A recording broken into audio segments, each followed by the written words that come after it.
하나님께서 우리에게 은혜 주실 말씀은 요한계시록 4장 1절에서 11절까지 말씀입니다. 요한계시록 4장 1절에서 11절까지 말씀입니다.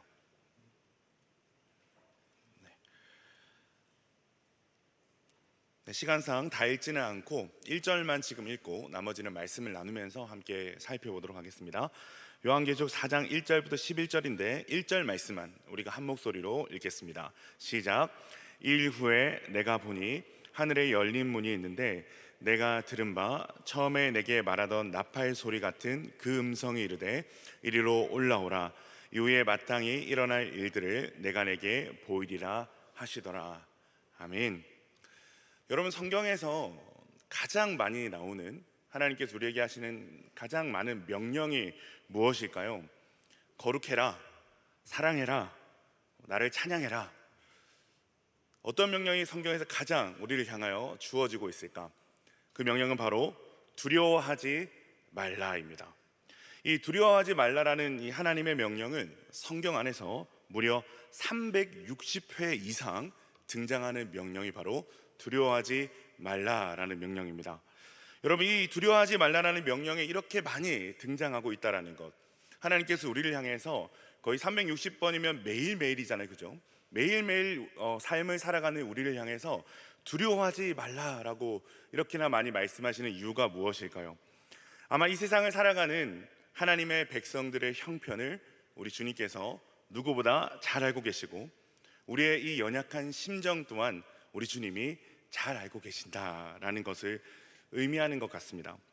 또한 하나님께서 우리의 편이 되셔서 늘 우리와 함께 하시고 우리를 지키시고 우리를 대신하여 싸워주시기 때문에 그러한 하나님을 바라보라라는 이 믿음의 도전이자 우리를 향한 하나님의 응원이라고 할 수 있습니다. 성경을 보면요, 실제로 하나님께서 수많은 방법들로 이 두려움 가운데 떨고 있는 신자들을 찾아오시는 일들을 볼 수 있습니다.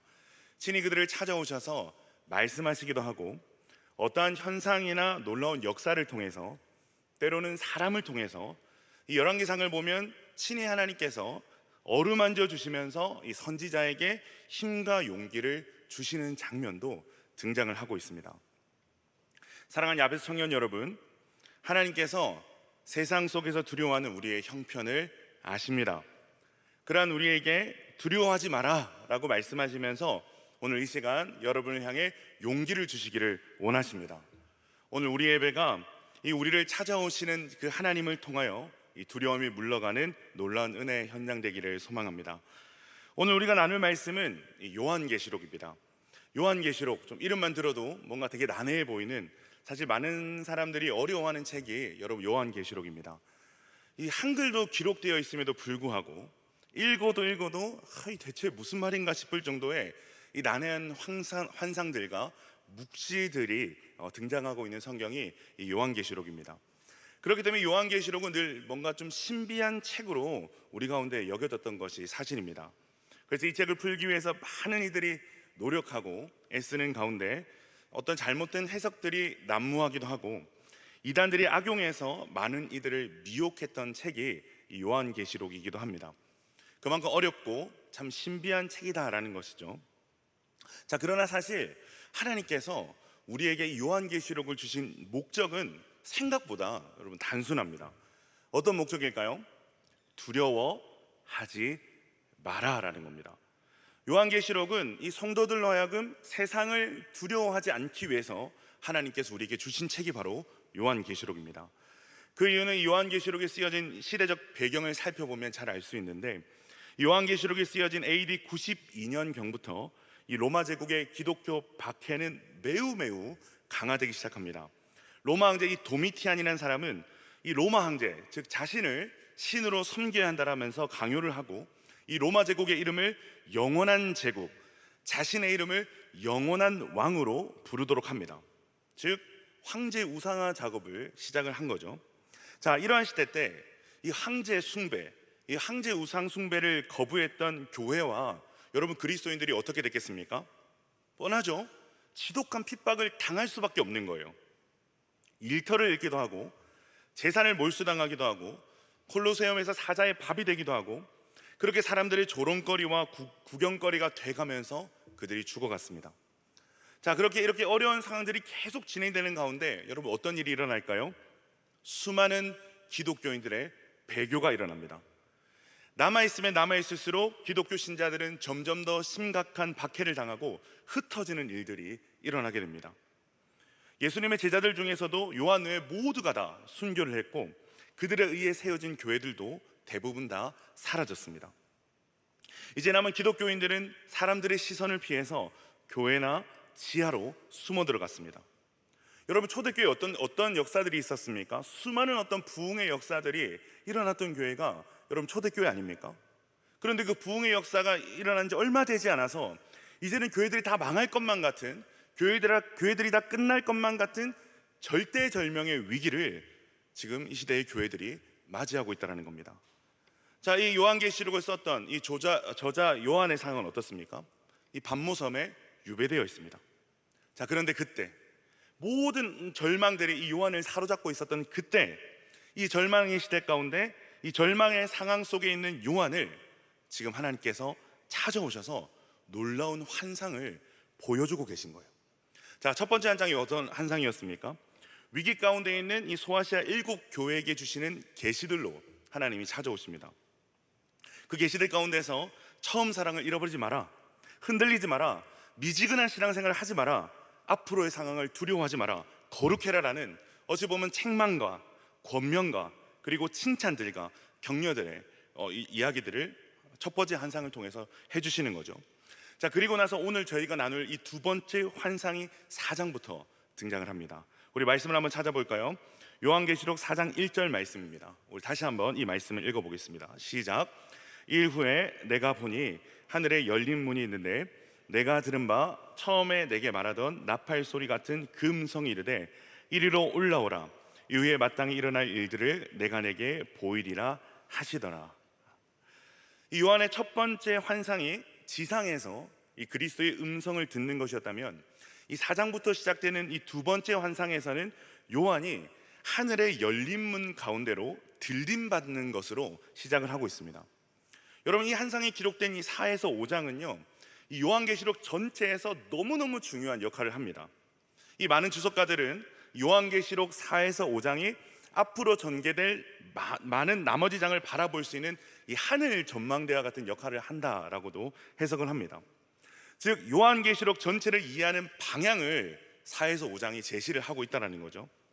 특별히 6장 이후를 가득 메우는 재앙과 진노 그리고 심판의 메시지를 어떻게 바라봐야 되는가에 대한 바른 안목을 주고 있다는 점에서 이 요한계시록 4에서 5장은 상당히 중요한 위치를 가집니다. 사실 이 요한이 이 하늘로 이렇게 들림을 받는 장면에 대해서 많은 이들이 이 교회들이 대환란을 피하기 위해서 하늘로 들림을 받는 것을 의미한다라고 해석을 하면서 헛된 영적인 안도감이나 영적 사행심들을 조장했던 일들이 있었습니다.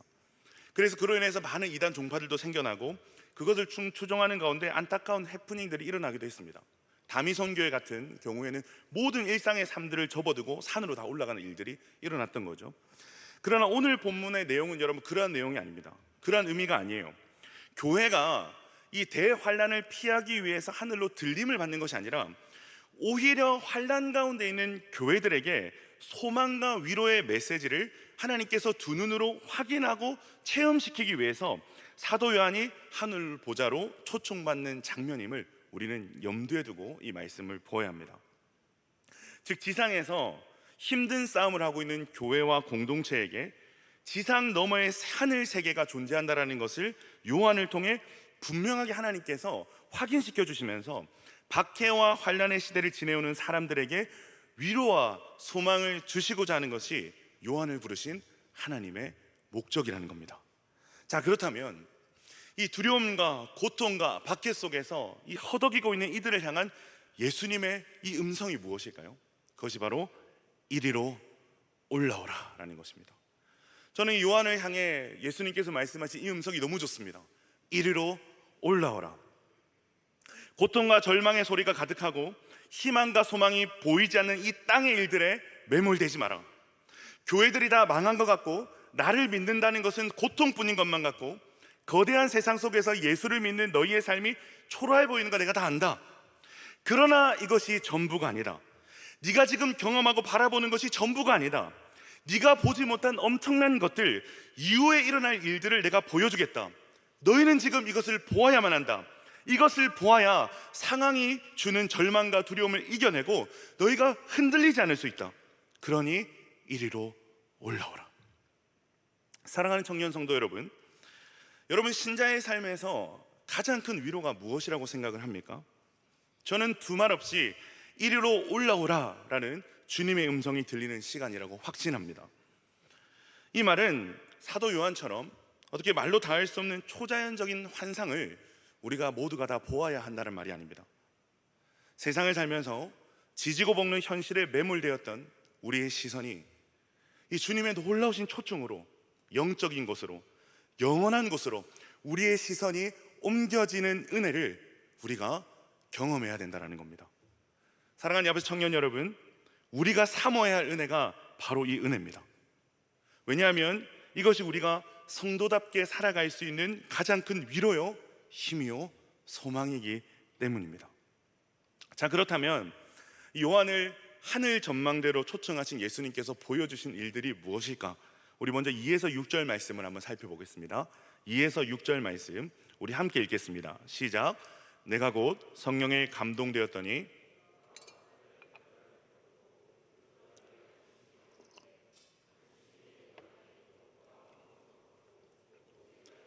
보좌에 둘렀는데 그 모양이 녹보석 같더라. 또 보좌에 둘러 24 보좌들이 있고 그 보좌들 위에 24 장로들이 흰 옷을 입고 머리에 금관을 쓰고 앉았더라.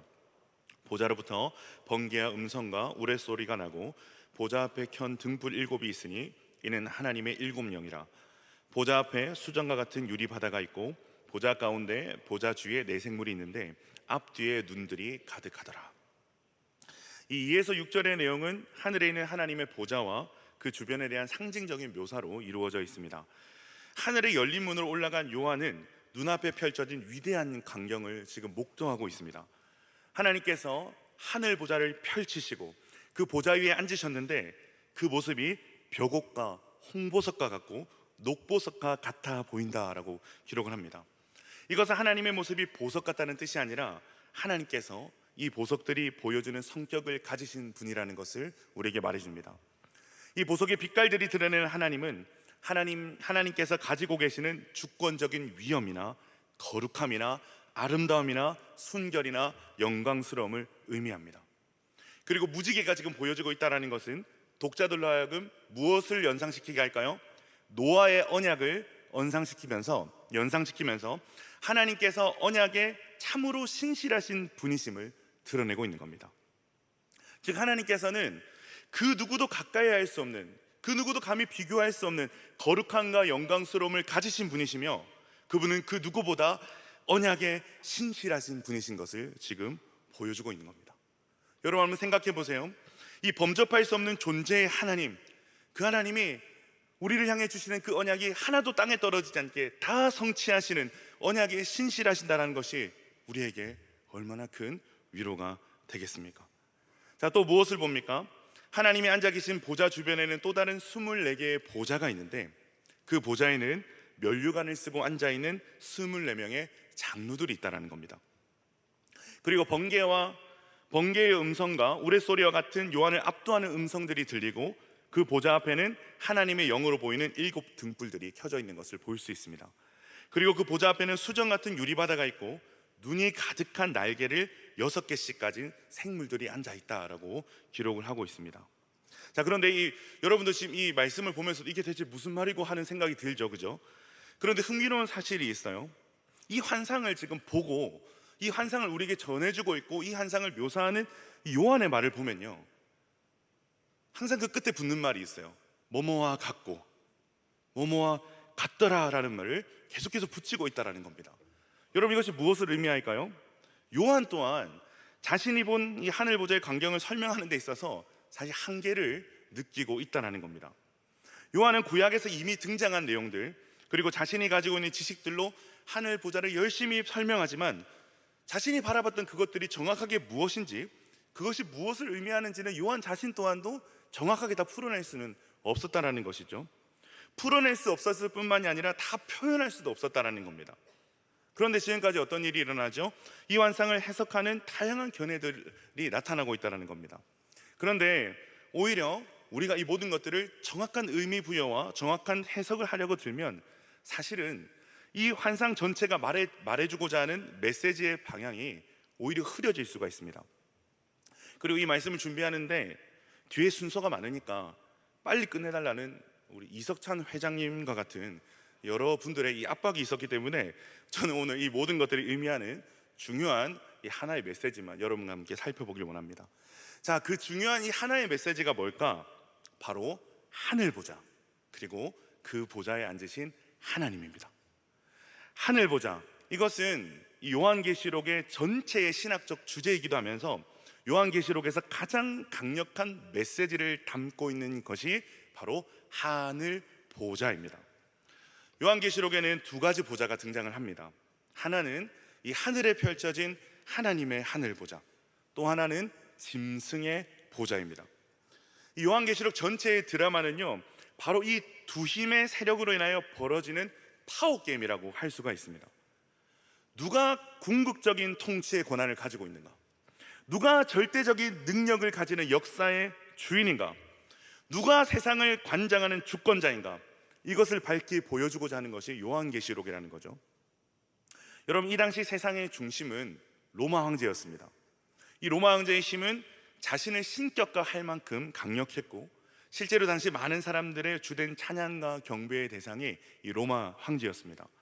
하나님과 그 아들을 믿는 교회조차도 이 신격 같은 로마 황제의 권력과 힘 앞에 힘없이 무너지는 것만 같은 상황에 지금 놓여 있습니다.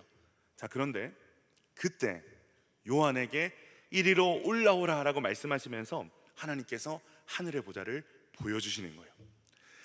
요한의 눈앞에 펼쳐진 그 찬란한 하늘 보좌, 그 위에, 그 보좌 위에 앉으신 하나님을 보여주시는 그 영광스러운 광경을 지금 요한이 보고 있다는 겁니다. 사랑하는 청년 여러분, 요한의 마음이 어땠을까요? 요한은 아마도 엄청난 위로를 받았을 겁니다. 하늘 보좌에 어떤 의미가 있기에 요한이 그런 은혜를 받았을까? 첫 번째로 이 하나님의 하늘 보좌는 완전하신 하나님의 통치를 의미하기 때문입니다. 정하신 시기에 정하신 방식으로 모든 사건을 반드시 완성하실 하나님을 의미하는 것이 바로 하늘 보좌입니다. 한 치 앞을 알 수 없는 상황들 속에서 희망이 보이지 않는 절망 가운데 있는 이들을 향해서 이 모든 혼미한 상황조차도 하나님의 완전한 통치 가운데 있다라고 주님께서 환상을 통해서 말씀을 하시는 거죠. 하나님께서 세상을 통치하시는 보좌에 앉으셔서 하나님의 때에 하나님의 방법으로 하나님의 뜻을 정확하게 이루시는 주권자이시다라는 것을 말씀하고 계신 겁니다. 여러분, 세상 종교와 기독교의 가장 큰 차이점이 뭘까요? 이 세상 종교가 말하는 이 응답이라고 하는 것은 어쩌면 어떤 문제들이 해결되거나 아니면 이 모든 것들을 다 끊어내고 다 버리고 속세를 떠나거나 아니면 이 모든 상황에 물은 물이요 산은 산이다 라고 말하는 이 해탈하는 경지에 이르는 것이 세상 종교가 말하는 응답입니다. 여러분, 근데 기독교에서 말하는 대부분의 응답이 뭔지 아세요? 하나님을 알게 되는 가운데 부어지는 평강과 위로와 소망 같은 것들이 기독교가 말하는 응답입니다. 문제 해결은 그 뒤에 일어나는 경우가 너무나도 많습니다. 물론 문제의 해결로 하나님이 그 누군가를 찾아오시는 경우들도 있는데요, 그런데 대부분이 우리가 말하는 응답이라고 하는 것은 우리의 신앙생활 가운데 경험되는 하나님의 응답은요, 우리의 상황과 환경을 뛰어넘는, 어쩌면 우리의 상황과 환경을 바라보면 정말 이해할 수 없는 위로가 우리 가운데 임하고, 상황 환경이 여전히 변하지 않았는데도 이해할 수 없는 소망이 우리 가운데 부어지고 평강이 임하는 것을 경험하는 것, 그것이 바로 기독교가 말하는 응답이라는 겁니다. 자, 여러분, 그것이 어디에서 임하는 거예요? 어디서부터 그런 어떤 이해할 수 없는 위로와 소망과 평강이 주어지는 거예요?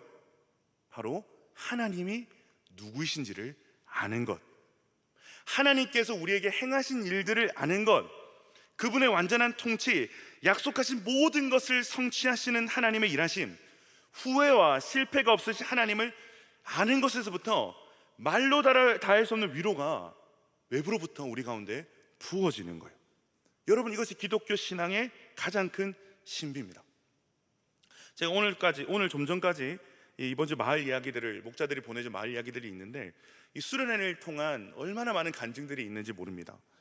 근데 너무 놀라운 게 뭔지 아세요? 제가 이 설교를 준비하고 있으면서 마을 이야기를 봐서 그런지 모르겠는데 이 목자들이 적어준 이 수많은 어떤 은혜의 간증들이 지금 당장 그 누군가가 겪고 있는 문제를 해결받았다는 간증이 아무것도 없는 거예요. 그 누구도 그런 간증을 보내주지 않았어요. 그 모든 뜨거운 간증들이 어떤 내용들이냐면 여전히 해결되지 않는 내 삶의 어려움과 상황들 가운데서 하나님이 위로해 주셨다는 거예요. 하나님이 확신을 주셨다는 거예요. 하나님이 평강을 주셨다는 거예요. 하나님이 소망의 힘을 주셨다는 거예요. 여러분들 너무 흥미로운 게 뭐예요? 아직 자신의 문제 해결이 이루어지지 않았음에도 불구하고 이 은혜 받았다고 말하는 수많은 청년들이 하나님의 소망, 하나님의 응답을 누렸다, 받았다라는 고백을 하고 있는 겁니다.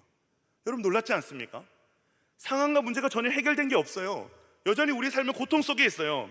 근데 하나님을 만나게 되니까, 하나님을 알게 되니까, 나를 향한 하나님의 그 뜨거운 마음과 뜻을 알게 되니까 상황과 환경을 초월하는 위로와 평강이 부어지는 것을 경험하게 되더라라는 것입니다. 사랑하는 야베스 청년 여러분, 앞이 보이지 않는다고 해도 절망 가운데 주저앉아 있을 때 하나님께서는 우리의 모든 인생을 주장하사 당신의 선을 이루시는 완전하신 분이시라는 것, 여러분 이것이 우리를 향한 하나님의 가장 큰 위로인 줄로 믿습니다. 로마서 8장 28절에 이런 말씀이 있습니다. 우리가 알거니와 하나님을 사랑하는 자 곧 그의 뜻대로 부르심을 입은 자들에게는 모든 것이 합력하여 선을 이루느니라. 하나님을 사랑하는 자 누굽니까? 성도잖아요. 그의 뜻대로 부르심을 입은 자 누굽니까? 여러분과 같은 성도들이잖아요. 그들에게 주어진 모든 상황과 환경을 초월하는 완전한 하나님의 통치가 반드시 선으로 이루어진다. 여러분 이것이 이해할 수 없는 고통과 절망 가운데 있는 성도들에게 얼마나 큰 위로가 되는 것입니까? 사랑하는 청년 여러분, 여러분의 삶은 하나님의 완전하신 통치 속에 있습니다. 그리고 그 하나님의 통치는 우리가 생각하는 그 어떤 최선 위에, 우리가 생각하는 최선을 초월하는 최선으로 우리의 삶에 선을 이루실 것입니다. 두 번째로 하늘 보좌는 하나님의 왕되심을 말해줍니다. 요한이 목도한 하늘 보좌의 장면은 진정 누가 역사를 통치하는가에 대한 분명한 답을 우리에게 제시를 하고 있습니다. 당시의 모든 그리스도인들은 공포의 대상이자 힘의 상징인 로마 황제를 너무나도 두려워했습니다. 그때 하나님께서 요한에게 이 보좌의 한 상을 보여주시면서 지금 너희가 보고 있는 이 세상의 권력자인 로마 황제는 일시적이고 한시적인 존재일 뿐이며 하나님 앞에는 한낱 먼지와 같은 연약한 육신에 불과하다는 것을 말씀해주고 계십니다. 사랑하는 야베 청년 여러분, 우리는 이 땅에 살면서 수많은 한계와 실패들을 경험합니다.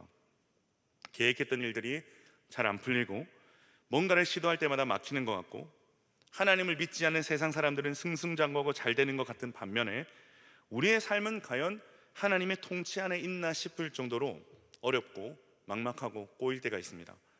목회도 그런 것 같아요. 여러분, 제가 예전에 제가 존경하는 선배 목사님과 교제를 나누는데 그 목사님께서 하시는 말씀이 단임 목회의 90%는 내 뜻대로 안 된다는 이런 조언을, 이게 조언인지 격려인지 그죠? 하지 말라는 건지 모르겠는데 하나님의 뜻대로 순수하게 열정적이게 목회를 해도 막히는 순간이 그렇게 많다라는 말들을 해주시더라고요. 잘 안 풀릴 때가 있고 오해를 받을 때도 있고 목회가 참 초라해질 때가 있다라는 말씀을 해주시더라고요.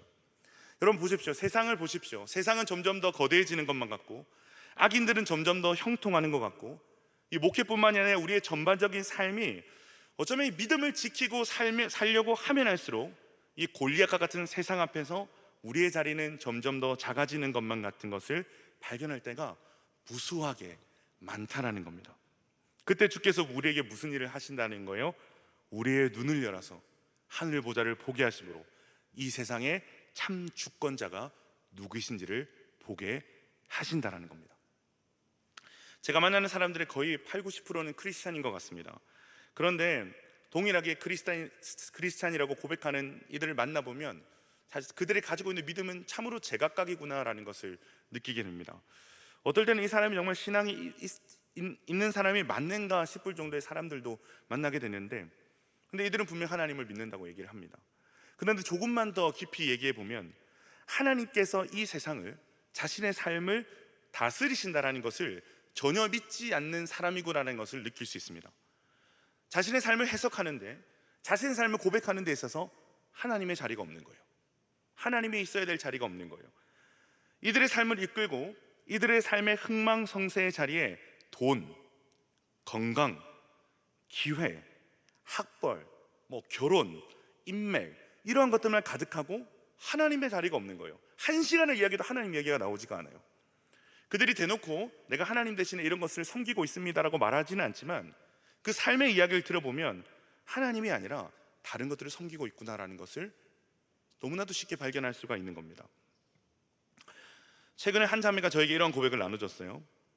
우리가 하나님의 증인으로 살지 않고 있다는 것은 우리가 그 어떤 것의 증인도 아니라는 것이 아니라 우리는 하나님이 아닌 다른 무언가의 증인으로 살고 있다는 것을 깨달았어요 라고 저한테 얘기를 해주더라고요. 여러분, 이게 무슨 말입니까?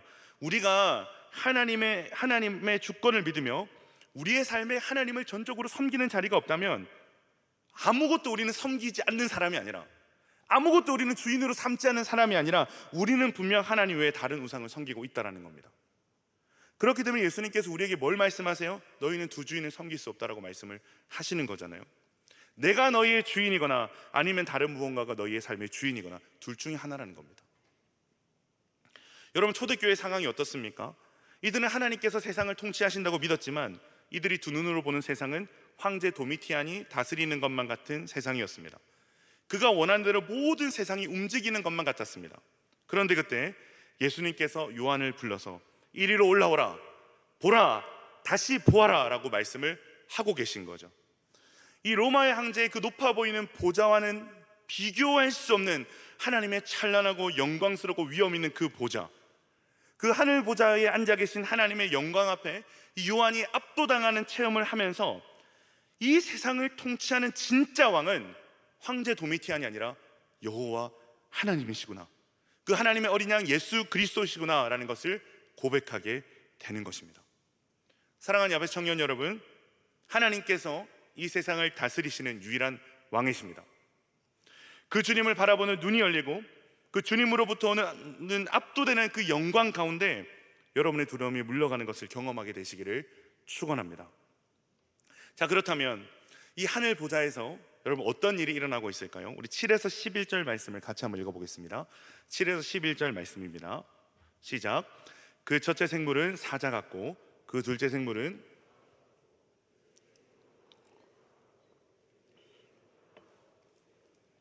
네 생물은 각각 6날개를 가졌고 그 안에는과 주위에는 눈들이 가득하더라. 그들이 밤낮 쉬지 않고 이르기를 거룩하다 거룩하다 거룩하다, 주 안에는 곧 전능하신 이여 전에도 계셨고 이제도 계시고 장차 오실지라 하고, 그 생물들이 보좌에 앉으사 세세토록 살아계시는 이에게 영광과 존귀와 감사를 돌릴 때에 24장로들이 보좌에 앉으신 이 앞에 엎드려 세세토록 살아계시는 이에게 경배하고 자기의 관을 보좌 앞에 드리며 이르되, 우리 주 하나님이여 영광과 존귀와 권능을 받으시는 것이 합당하오니 주께서 만물을 지으신지라. 만물이 주의 뜻대로 있었고 또 지으심을 받았나이다 하더라. 이 7에서 9절은 보좌 앞 네 생물의 찬양, 그리고 9에서 11절은 24장로들의 찬양으로 이루어져 있습니다. 이 보좌 앞의 네 생물은 오랫동안 이 사복음서의 특징을 말하는 것이다 라고 해석되었지만 지금 그러한 견해를 받아들이는 학자들은 거의 없습니다. 오히려 이 네 생물은 각 분야의 최고성을 드러내는 것으로 우리가 해석을 해야 됩니다. 사자는 야생동물의 왕, 독수리는 새들의 왕, 또한 소는 가축 중에서 최고를 뜻하고 사람은 만물의 영장을 뜻합니다. 즉 네 생물은 모든 이 세상의 피조물을 대표하는 것이다 라고 우리가 생각을 하면 되겠습니다. 자, 그런데 이들의 공통되는 특징이 있어요. 바로 이 6개의 날개를 가졌는데 그 안과 주위에 눈들이 가득하다라는 겁니다. 제가 예전에 넷플릭스에서 스위트홈이라는 드라마를 봤는데요, 여기에 등장하는 괴물 중에 눈이 엄청 큰 괴물이 나옵니다. 상당히 많이 징그럽더라고요. 그런데 오늘 성경에 보면 하나님 앞에 있는 네 생물의 날개에 눈이 가득하다라고 나옵니다. 여러분 상상 한번 해보세요. 그 수많은 눈들이 하늘의 부름받는 요한을 탁 동시에 확 째려보는 거예요. 얼마나 무섭겠습니까? 이 천국과 너무나도 어울리지 않는 이 생물 같은데, 그래서 사실 이것은 문자 그대로 우리가 이해해서는 안 되고 이것을 상징적인 의미로 우리가 해석을 할 필요가 있습니다. 유대인들에게 눈은요, 지혜를 상징했어요. 이 내생물에게 그렇기 때문에 수많은 눈이 달렸다는 것은 이들이 충만한 지혜 가운데 있으며 그 지혜가 하나님을 찬양하게 한다라는 것을 의미합니다. 자, 어떠한 찬양입니까? 8절 말씀에 내 생물은 각각 6날개를 가졌고 그 안과 주위에는 눈들이 가득하더라. 그들이 밤낮 쉬지 않고 이르기를 거룩하다 거룩하다 거룩하다 주 하나님 곧 전능하시니요 전에도 계셨고 이제도 계시고 장차 오실 이시라 하고, 주님은 거룩하시며 전에도 계셨고 이제도 계시고 장차 오실 이시라. 이 말이 무슨 말입니까? 하나님만이 유일하게 처음과 지금과 나중을 통치하시는 왕이시다. 이것이 지혜의 충만한 피조물들이 찬양하고 있다는 겁니다. 여러분, 이것이 초대교회에게 임한 엄청난 위로의 말씀이 아닐 수 없는 것이죠. 로마 황제를 피해서 숲이나 지하 땅굴에서 숨어서 찬양하고 숨어서 말씀 듣고 숨어서 기도하던 이들 아닙니까? 여러분, 이들의 예배가 얼마나 초라할 때가 많았겠습니까? 이들의 찬양이 얼마나 힘이 빠질 때가 많았겠습니까? 이들이 기도를 하면서 도무지 변화되지 않은 어떤 상황 환경 속에서 기도 가운데도 절망할 때가 얼마나 많았겠습니까? 그런데 하나님께서는 요한을 통해서 뭘 말씀하시고자 하는 거예요? 온 천지 만물이 하나님을 찬양하고 있다는 것을 보여주시면서 우리가 지상에서 드리는 어쩌면 너무나도 초라해 보이고 보잘것없어 보이는 이들의 예배가 얼마나 하나님 앞에서 영광스럽고 위대한지를 지금 보여주고 계신 것입니다.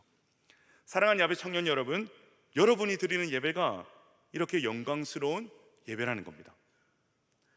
우리가 할 수 있는 가장 위대하고 영광스러운 일이 하나님을 예배하는 일이라는 것입니다. 여러분, 그러니까 제발 밖에서 식사 기도할 때 부끄러워하지 마세요. 죽는 척하면서 잠깐 눈 감아서 뜨고 하품한 척하면서 기도하고, 여러분, 밖에서 식사할 때 기도하는 것 가장 위대한 일입니다. 남들 다 놀러 다닐 때 여러분 주일 성수하며 예배드리는 거 속상해하지 마세요. 가장 위대한 일입니다. 남들 다 적금 붓고 주식하고 비트코인 하는데 그 가운데서 열심히 교회를 위해서 11조하고 헌금하는 일이 여러분 어리석어 보입니까? 자랑스러워 하시길 바랍니다.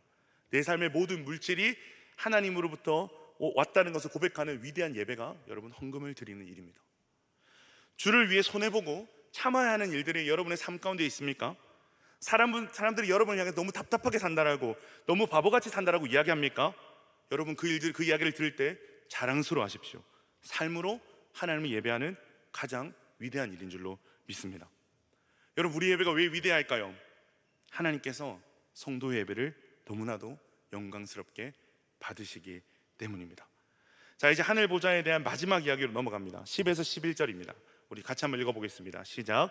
24장로들이 보좌에 앉으신 이 앞에 엎드려 세세토록 살아계시는 이에게 경배하고 자기의 간을 보좌 앞에 드리며 이르되 우리 주 하나님이여 영광과 존귀와 권능을 받으시는 것이 합당하오니 주께서 만물을 지으신지라 만물이 주의 뜻대로 있었고 또 지으심을 받았나이다 하더라. 이 24장로들의 정체가 누구인지에 대한 학설은 여러 가지가 있습니다.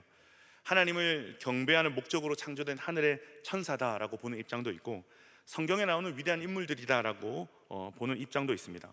그러나 이 또한 요한계시록 전체 주제들이 주는 이 상징 안에서 바라본다면 이들은 구약의 교회를 상징하는 이스라엘의 12지파와 신약의 교회를 상징하는 12사도를 합한 구약과 신약을 총칭하는 교회의 대표로서 24장로를 이해를 해야 합니다. 그렇게 24장로가 흰옷을 입고 하나님의 보좌 곁에서 면류관을 쓰는 이 장면은 이 교회 공동체가 하나님의 관점에서 어떠한 존재이고 어떠한 지위인지를 우리에게 보여주고 있는 겁니다. 여러분, 이 시대에 지상의 교회가 얼마나 초라했습니까? 초라하다 못해서 어찌 보면 가장 비참한 모습이라고 해도 지나친 말이 아닐 것입니다. 그러나 천상적 존재로서의 교회는 승리와 영광의 대상임을 상징하는 흰옷을 입고 면류관을 쓴 존재로 묘사되고 있다는 거예요. 이것은 지상에서의 교회의 모습이 비록 너무나도 초라하고 비참할지 모르겠지만 하나님께서 바라보시는 교회의 모습은 너무나도 찬란하고 존귀한 위치에 서 있다는 것을 우리에게 말해주는 겁니다. 그리고 이것이 장차 교회라고 불리는 이 땅의 성도들이 맞이할 미래라는 것을 말씀해주고 있는 것입니다. 여러분, 이것이 얼마나 큰 위로가 되었을까요? 현실의 교회는 다 망한 것 같고 세상에서 이 교회의 위치가 너무나도 비참하고 굴욕적이고 초라한 듯하지만 실상은 이 우주에서 가장 영광스러운 곳에서 승리의 흰옷과 면류관을 받고 하나님과 함께 왕노릇하는 존재가 교회라는 것입니다. 사랑하는 청년 여러분, 이것이 우리가 도달할 현실임을 믿으시기를 바랍니다. 우리가 지금 당장은 신자로서 세상에서 뭔가 떵떵거리는 삶을 살 수 없을지라도 주께서 우리의 눈을 들어 교회의 영광을 보게 하실 때 우리는 부끄럽지 않은 삶의 모습으로 세상 속에 서 있게 될 줄 믿습니다. 자, 그런데 갑자기 이 14 장로들이 아주 흥미로운 행동을 하기 시작합니다. 예수님께서 이들을 보좌 위에 앉혀주셨는데요, 그리고 그들에게 면류관을 이렇게 씌워주셨어요. 그런데 그러고 나서 그들이 하는 행동이 뭡니까? 주님께서 앉혀주신 보좌에서 내려와서 엎드리고 주님께서 주신 면류관을 보좌 앞에 내려놓는 행동을 하고 있다는 겁니다. 이것을 이 10절 말씀인데 개역 한글 성경으로 보면 더 생동감 있게 번역이 되어 있는데, 자기의 면류관을 보좌 앞에 던지며 가로되라고 이렇게 번역이 되어 있습니다. 면류관을, 주님께서 씌워준 면류관을 보좌 앞에 이렇게 던졌다는 겁니다. 마치 자신이 받아야 될 것이 아닌 것처럼 막 소스라치면서 주님께서 주신 면류관을 보좌 앞에 던지는 장로들의 행동이 너무나도 흥미롭게 묘사되고 있다는 거죠. 여러분, 24 장로는 신구약의 모든 교회를 제가 의미한다고 했습니다. 즉 하나님 앞에서의 교회, 성도들이 이러한 행동을 하고 있다는 겁니다. 자신의 면류관을 내려놓고 하나님을 엎드려 찬양하는 거죠. 우리 주 하나님이여, 영광과 존귀를 받으신 것이 합당하오니 주께서 만물을 지으신지라. 만물이 주의 뜻대로 있었고 또 지으심을 받았나 하더라. 여러분, 교회의 이러한 행동은 하나님 앞에서 자신들의 인생이 그 어떤 것도 내세울 것이 없었음을 고백하는 겁니다. 그렇게 교회는 권위의 상징인 면류관을 지금 던지듯이 내려놓고 보좌 앞에 내려와서 이렇게 고백하는 거예요. 모든 것이 하나님의 은혜입니다. 하나님이 다 하셨습니다. 제가 한 것은 아무것도 없습니다. 그렇게 저는 이것을 받을 자격이 없습니다. 사랑하는 야베 청년 여러분, 주님의 은혜를 아는 신자의 고백이 이런 겁니다. 제가 주님을 위해서 이것도 하고 저것도 하고 얼마나 헌신했는지 아시죠? 이걸 갚아주셔야 됩니다. 주님, 이게 아니라는 거예요. 주님, 제가 한 것이 아무것도 없습니다. 다 주께서 하셨고 이 모든 것이 주님의 은혜입니다. 주께서 이 죄인을 여기까지 전적으로 인도하셨습니다. 이것이 주 앞에 서게 된 참된 성도의 고백이라는 것이죠. 자, 그런데요, 더 흥미롭고 중요한 장면이 있어요. 교회가 이 면류관을 내려놓고 보좌에 내려와서 엎드려서 주님, 이 영광은 제가 받을 것이 아닙니다 라면서 하나님을 찬양할 때 예수님께서요, 그러한 교회를 두고 보시는 것이 아니라 어떤 일을 하신다는 거예요? 엎드려 있는 교회들을 일으켜서 다시 면류관을 씌워주시고 다시 보좌에 앉혀주신다는 겁니다. 아니다, 너희 너무 수고했다, 너희 너무 고생했다, 자랑스러운 내 교회들아, 자랑스러운 내 아들아, 딸들아, 일어나 나와 함께 보좌에 앉자. 이 영광스럽고 감격적인 광경을 지금 요한이 목도하고 있다는 겁니다. 사랑하는 청년 여러분, 이것이 우리가 맞이할 교회의 영광인 줄로 믿습니다. 우리는 아무것도 한 것이 없다라고 할지라도, 주님 앞에 정말 아무것도 내세울 것이 없어서 면류관을 참아 쓸 수 없다라고 할지라도 주께서 우리에게 면류관을 씌워주시면서 우리를 인정하시고 칭찬하신다는 겁니다. 여러분, 이 장면 한번 상상해 보세요. 믿음의 눈을 들어서 한번 바라보세요.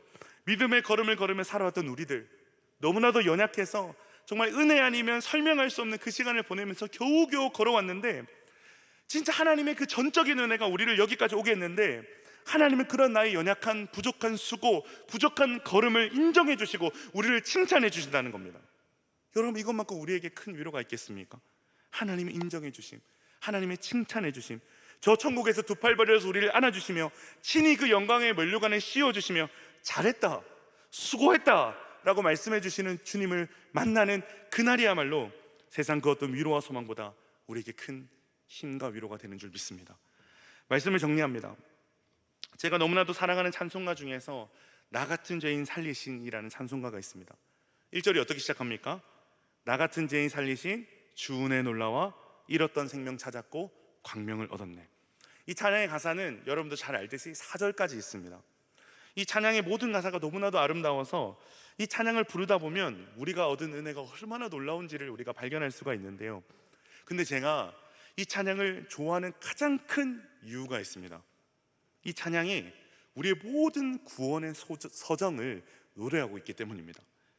나 같은 죄인을 구원하신 하나님의 은혜에서 시작해서 이 땅에서의 우리의 삶, 그리고 저 천국에서 우리가 누릴 소망을 노래하면서 은혜로부터 시작하여서 저 천국으로 우리를 인도해주고 있는 찬양이 이 나 같은 죄인이라는 찬양이기 때문입니다.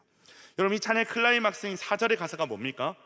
거기서 우리 영혼이 주님의 은혜로 해처럼 밝게 살면서 주 찬양하리라. 1절에서 2절로, 2절에서 3절로 넘어가면 넘어갈수록 우리의 본향을 향한 천국을 향해서 나아가는데, 이 마지막 4절의 찬양을 고백할 때면 말로 다할 수 없는 영광스러운 저 천국이 우리의 눈앞에 펼쳐지는 것만 같은 거예요. 아, 그래, 내가 영원히 거할 것은 주님과 함께할 저 천국이구나. 거기서 내가 해처럼 밝게 살면서 주님을 영원히 찬양하겠구나. 치열한 이 세상을 살아가면서 돈 때문에, 어떤 가정의 문제 때문에, 사람들과의 관계의 문제 때문에, 건강 때문에, 진로 때문에 이리 치고 저리 치고 시시때때로 우리를 유혹하고 흔드는 세상 속에 살 때는 도무지 보이지 않던 그 천국이 이 찬양을 통해서 주께서 우리를 인도하실 때 우리의 닫혔던 영안이 열리는 거예요. 그래서 저 고백이 너무나도 신기하게 우리의 고백이 되기 시작하는 거예요. 저 천국이 우리가 이뤄야 될 본향임을 보게 되면서 이 찬양을 고백하는 가운데 얼마나 큰 위로가 임하는지 모르겠습니다. 여러분, 이 찬양뿐만이 아니죠. 우리의 이른 선포되는 말씀 가운데서도 이리로 올라오라라는 주님의 초청의 음성이 들릴 때가 있습니다. 기도의 자리에서도, 성경을 묵상하는 자리에서도 주님께서는 분명히 우리를 영적 세계로 초청하고 계십니다. 우리의 영적인 눈을 열어주십니다. 이 땅에 매몰되어 있고 온갖 걱정과 두려움에 점철되어 있는 우리에게 이리로 올라와라 라고 말씀하시면서 너희가 보아야 될 영광스러운 비전을 보아라 라고 말씀하고 계신 겁니다. 영광스러운 하늘 보좌와 거기에 앉으신 하나님을 보게 하면서 우리의 삶이 완전한 주님의 통치 가운데 있다라고 말씀하십니다. 이 땅의 참주인이 누구신지를 말씀하십니다. 그리고 더 나아가서 우리가 주님을 위해서 예배하는 것이 얼마나 위대한 일인지를 말씀해 주시고, 우리가 성도로 살아내는 그 작은 수고가 얼마나 가치 있는 일인지를 알게 하십니다. 그 모든 수고를 인정하시며 칭찬하시며 우리에게 영광과 승리의 면류관을 씌워주시는 그 일들이 우리의 찬양의 자리에, 말씀의 자리에, 기도 가운데 보여지게 된다는 것입니다. 이리로 올라오라. 찬양 가운데, 기도 가운데, 말씀 가운데 우리의 눈을 활짝 열어서 요한이 보았던 하늘 보좌의 영광을 보게 하시고 붙들게 하시는 역사의 현장으로 우리를 초청하시는 그 음성을 여러분 모두가 듣게 되시길 주님의 이름으로 축원합니다. 그 음성을 따라 이 세상의 위로가 아닌 하나님께서 보여주시는 신자의 위로와 소망이 여러분의 두려움, 절망과 아픔을 뒤덮는 역사가 일어나기를 주님의 이름으로 축원합니다.